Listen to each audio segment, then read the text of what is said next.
Hello बच्चों, let's see the question here. Question says that if the ratio of volume of two spheres is 1:27, then the ratio of their surface areas is. We will start the solution here. और सबसे पहले इस case में हम start करेंगे की concept के साथ.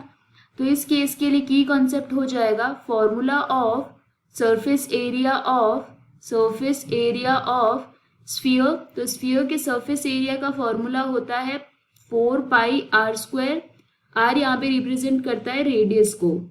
अब जो गिवन डेटा है वो नोट डाउन करते हैं. तो इस केस के लिए बोला गया है दो स्फीयर के वॉल्यूम का ratio that is V1:V2. This is given as 1:27.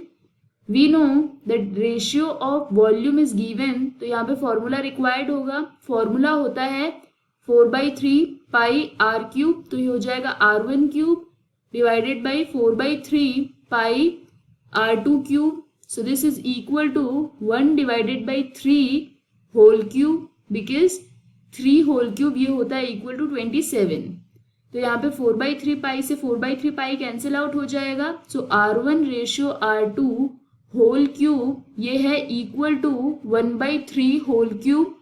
तो यहाँ से हम बोल सकते हैं इनकी रेडियस का रेशियो क्या आ जाएगा 1:3.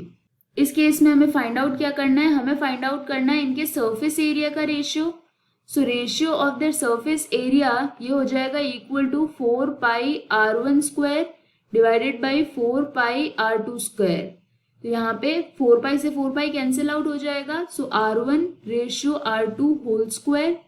सो this will be equal to 1/3 whole square. And यहाँ पे जो इनकी सरफेस एरिया है इनका रेशियो आ जाएगा 1:9. That is B is correct option in this case.